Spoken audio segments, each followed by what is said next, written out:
Hey guys, about 4 months ago or so, I decided to make a video that highlighted the best classes in the current meta for all of the WoW PvP classes for Arena, 3v3 specifically. I thought it'd be cool to revisit that type of video. You guys seem to really enjoy it, and I liked making it, so leave a comment down below if you do want me to continue this series on a month-to-month basis. But I thought it'd be cool to highlight my top 3 damage classes for WoW PvP Arena, like what I'm seeing is making, getting the most success, I suppose, at the higher ratings. And then also my top healer class for what I feel like is the strongest, most versatile healer in the entire meta. So with that all being said, I'm pretty much just going to jump into this. For context's sake, I am actually currently 2,300. I was 2,350 not too long ago. I've played about 100 games this week. That's decently high rating right now, based on the inflation, but not super high. I'm just like in that gladiator range terms of rating. We fight fearless gladiators and gladiators all the time. So I'm pretty in tune with like what higher rated players are doing right now. And to speak to all of that, I do want to talk about the Arms Warrior. So Arms Warrior is my first class I'm going to pick for the strongest in the meta right now because they're able to do a huge amount of burst damage and also on a short basis. So what I mean by that is that they have short damage cooldowns, with Sharpened Blade only being, I think, 45 seconds, or it might be a minute, but I think it's 45 seconds.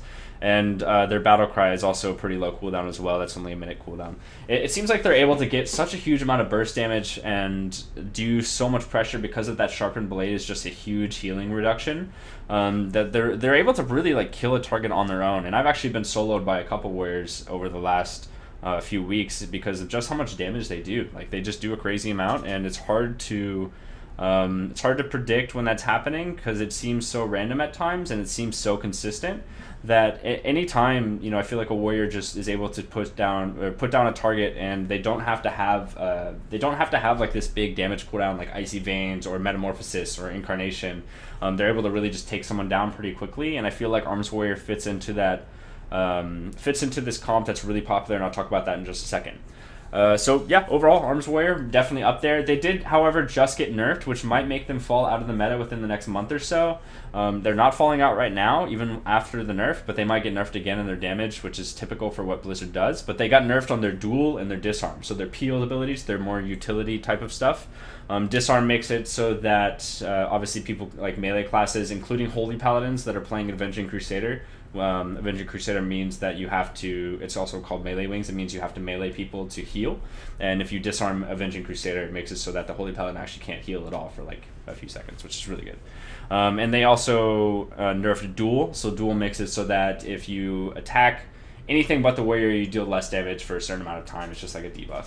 They nerfed both of those abilities by some like cooldown duration.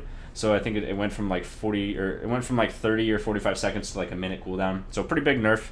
I would see Arms Warrior probably falling out of the meta within about a month and a half from now, whenever they most likely get nerfed on a little bit of damage. That's just how I foresee it happening.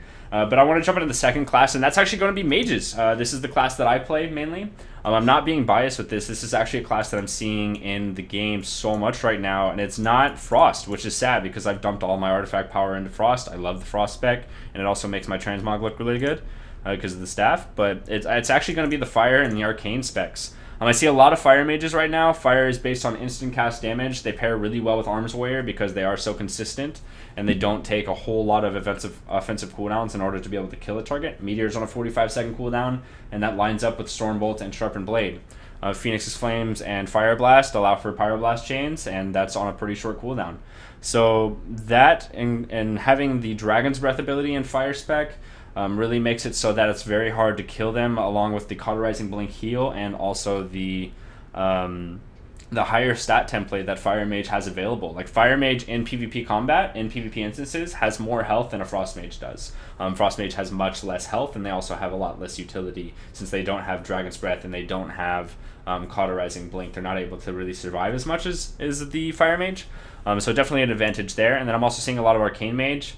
I personally am really enjoying Arcane Mage. I love that Arcane is actually viable in PvP for like the first time I've ever seen in any expansion. It was used a little bit at the end of Warlords of Draenor, but I haven't seen it a whole lot. But now I'm seeing Arcane Mage so persistently, and I'm actually enjoying the spec myself.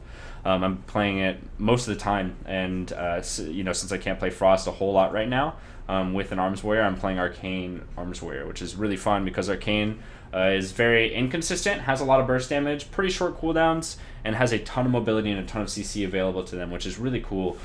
So I definitely enjoy Arcane Mage, and I see so many Arcane Mages and so many Fire Mages, more so Fire Mages in the current meta, just because of how well they pair with Arms Warriors and also how consistent they are and pretty much hard to kill. Like, honestly, Arcane and Fire are both pretty hard to kill because Arcane is so mobile. And that brings me to my last class, which is completely different from the Arms Warrior and Mage combo, which I'm seeing so much of right now in Arena. And that's actually going to be the Shadow Priest. So Shadow Priests have...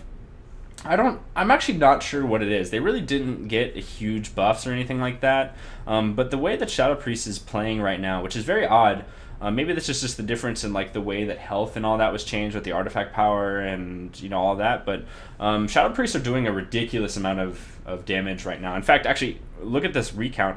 So this recount is from my 2200, 2300 MMR RBG I did earlier. And this is the Shadow Priest damage, so 640k throughout the entire RBG, and then here's like my damage, right? So, you know, obviously this isn't like the hugest sample size, but I definitely like see Shadow Priest so relevant in Arena. You see Shadow Priest pretty much being in like every comp that's not Arms Warrior and Mage, because Shadow Priests offer a huge amount of AoE dot pressure. They offer great utility with their healing and their 1.5 minute Vampiric Embrace, which allows them to do healing through their damage output, which is huge. They have a great execute type of playstyle design with their Twist of Fate offering a ton more damage, and then also Shadow Word Death and all that stuff. So they have huge utility. They have pretty good instant CC with their silences and their Mind Bobs or Fear. And I really see a lot of Shadow Priests. I fought double Shadow Priests on a regular basis, and it's actually very hard to kill because of how much healing they're able to get out, and also how much damage, and also how much like silence is. It's really crazy. You can pretty much pair any class with a Shadow Priest right now, and they're gonna do pretty decently well. The counter to Shadow Priest though is actually Warrior and Fire Mage or Arcane Mage. So it's like a pretty nice balance. If you don't play those two comps, you're probably playing at high ratings. You're probably playing like Hunter plus Feral, or Hunter plus Rogue, or Hunter plus I guess Ret maybe. But like Hunter is pretty much the counter to like Mage, and then, or you know, sometimes Shadow Priest, and then also like Mage and Arms Warrior counters Shadow Priest, and then Shadow Priest and X class counters everything else. So it's really an interesting meta right now. But I do like that there's a lot of people trying out new things. I love playing against new things, and it's nice, honestly, to see the Demo Lock being phased out of the current meta, because it's impossible to kill Demo Locks, and that's really kind of boring to me. So with all that being said, I do want to jump into the last class of this video, and that's going to be the Restoration Druid, which is the healer of choice. Now, this is very close because I play with a Holy Paladin mainly. However, I feel that Restoration Druid offers a little bit more than Holy Paladin can do. So with Holy Paladin, they play with melee wings, right? And this is why I feel like they're second. Up to, you know, they're second. They're not quite as tall as the Restoration Druid right now. Holy Paladins are great with melee wings. They offer a lot of extra DPS. They can pull upwards of 100 to 120k DPS in Arena with their melee wings, which is really useful for when you're bursting a target down. And they also have the Hammer of Justice. They have pretty high healing whenever melee wings is up. But when melee wings is down, which is pretty normal, you know, pretty much every Holy Paladin plays with melee wings talent spec in Arena right now. And whenever melee wings isn't available, I feel like they die very quickly. And that's why when I look at Restoration Druid, like, there's really not a huge point in the game where Restoration Druids are extremely vulnerable. Restoration Druids, like, they need to really mess up in order to be vulnerable to die. And I think that that's interesting because they have Overgrowth, they have Iron Bark, and they have Bark Skin, and all of that's on such a low cooldown. And then they also have Bear Form on top of that, which is ridiculously strong right now. Bear Form pretty much makes it nearly impossible for anybody to kill the Restoration Druid, which Holy Paladin has a very clear weakness and can die pretty regularly in Arena. But I feel like Restoration Druid does all of that offensive stun capability with Bash, and also having Cyclone, that is just a tier above the Holy Paladin. And also Restoration Druids have a really hard time running out of mana, whereas every other healer right now does run out of mana. very quickly. So it's interesting to see all of these changes right now. I feel like the meta is shifting pretty regularly, which I think is probably healthy for the game.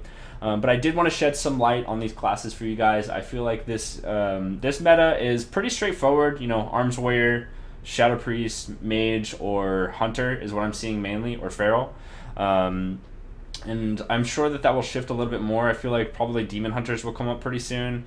And I also think that the Unholy Death Knight is very strong right now. So I'm going to definitely keep an eye on it. I'm going to keep you guys updated. But if you enjoyed this video, again, leave a comment down below telling me you want to see more of this. And also a like on this video. Let's get to 500 likes for this video, and I will continue the series as promised. And you can also subscribe to my YouTube channel if you'd like to keep updated with the series. So thank you so much for watching, guys, and I will see you all tomorrow for another video. Thanks.